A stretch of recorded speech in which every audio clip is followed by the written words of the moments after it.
Ya, Assalamualaikum warahmatullahi wabarakatuh. Perkenalkan, nama saya Fajar Febriansyah. Saya di sini selaku ketua dari kelompok 10 permodalan sistem. Di sini ada rekan saya yang bernama Mondai Okta 70 dan Dimal Ikut Pamungkas. Di sini kami akan menjelaskan sebuah jurnal yang kami buat. Di sini berjudul Pemodelan Sistem Antrian Multi Channel Jasa Teller pada Bank Mandiri di Depok untuk meningkatkan kinerja perusahaan. Nah, di sini pendahuluannya berisi seiring dengan pertumbuhan populasi penduduk di Indonesia yang tidak diimbangi dengan infrastruktur yang memadai, antrian sudah menjadi bagian dari pengalaman sehari-hari. Nah, jasa merupakan sektor ekonomi yang berkembang secara cepat dan jasa merupakan sektor ekonomi terbesar dalam masyarakat maju, kata Heiser dan Render tahun 2005. Nah, para peneliti riset operasi telah mempelajari secara intensif mengenai struktur dan manajemen antrian dalam rangka efisiensi, biaya yang ditimbulkan dalam sistem antrian, dan sebagai besar menggunakan model matematika, kata Gross and Harris tahun 1985, Newell tahun 1982. Nah, akan dilanjutkan lagi penjelasan teori antrian oleh rekan saya yang bernama Mondai Okta 70. Teori antrian merupakan salah satu objek kajian menarik dalam riset operasi. Tujuan analisis antrian yaitu memberikan bukti ilmiah tentang estimasi pelayanan untuk mengurangi dampak antrian konsumen. Dalam sistem antrian dikenal 3 komponen, yaitu kedatangan, pola kedatangan acak, dapat digambarkan dengan distribusi probabilitas Poisson A. B. Antrian panjang. Antrian bisa terbatas limit dan bisa juga tidak terbatas unlimited. C. Fasilitas pelayanan. Karakteristik dari fasilitas pelayanan yaitu tata letak dari sistem antrian, disiplin antrian, dan waktu pelayan. Tata letak dari sistem antrian digambarkan dengan pola layanan yaitu sistem antrian jalur tunggal. Satu jenis layanan single channel, single phase, sistem antrian jalur tunggal tahapan berganda, single channel, multi phase, sistem antrian jalur berganda satu tahap, multi channel, single phase, dan sistem antrian jalur berganda dengan tahapan berganda, multi channel, multi phase. Karakteristik waktu pelayanan yang dibutuhkan adalah konstan jika waktu pelayanan relatif sama untuk setiap pelanggan, dan acak jika waktu yang dibutuhkan tiap konsumen berbeda-beda untuk waktu pelayanan acak. Diasumsikan mengikuti distribusi eksponensial. Ya, di sini saya akan menjelaskan notasi model antrian. Untuk memahami beberapa model antrian tersebut, maka dibuat suatu standar umum yang dikenal dengan notasi kendali. Format umum model tersebut yaitu A, B, C, D, E, F dengan keterangan sebagai berikut. Yang A, distribusi kedatangan, B, distribusi waktu pelayanan, C, jumlah fasilitas pelayanan, D, disiplin layanan seperti LCFS, GD, FGFS, dan lain-lain. Yang E, jumlah konsumen maksimum dalam sistem. Dan yang terakhir F, ukuran pemanggilan populasi atau sumber. Distribusi Poisson. Dalam teori probabilitas, distribusi Poisson merupakan distribusi probabilitas diskrit yang menunjukkan probabilitas suatu kejadian pada periode tertentu.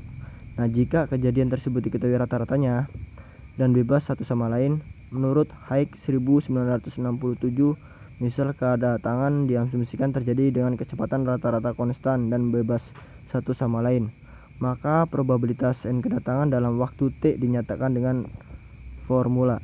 Di sini bisa kita lihat sama-sama rumusnya, di mana rumusnya ini menerangkan lambda sama dengan rata-rata jumlah kedatangan per satuan waktu, T sama dengan periode waktu, N sama dengan jumlah kedatangan dalam waktu T, dan P dalam kurung N kali T sama dengan probabilitas N kedatangan dalam waktu T.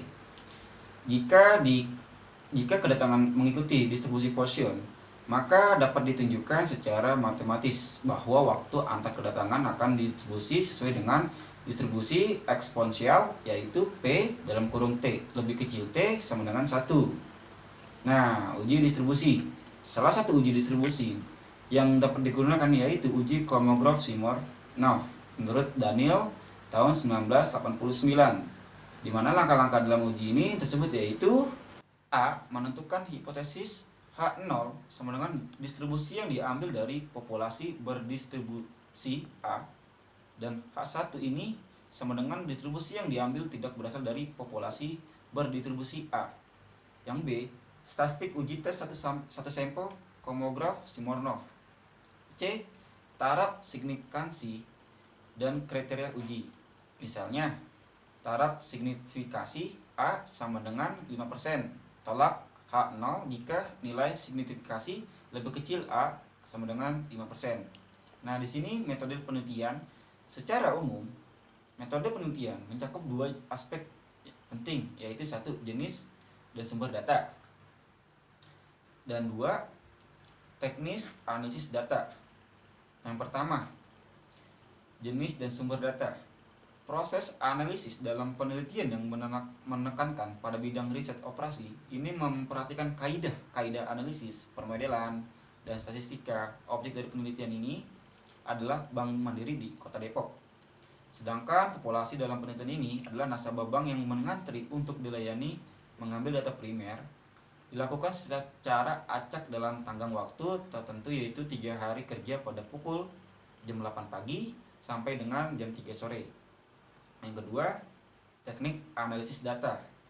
Adapun teknik analisis data dalam penelitian ini dapat dibagi menjadi 2 tahap, di mana tahap pertama, data primer dari suatu perusahaan terlebih dahulu diidentifikasi kelengkapan dan akurasinya. Pengambilan sampel menggunakan software X-Note. Selanjutnya disusun ilustrasi sistem antrian. Dan tahap kedua adalah data-data pada tahap kedua ini adalah data akan dianalisis menggunakan multi-channel queuing model. Selanjutnya akan diberikan kesimpulan sekaligus rekomendasi atas hasil analisis terkait dengan sistem antrian.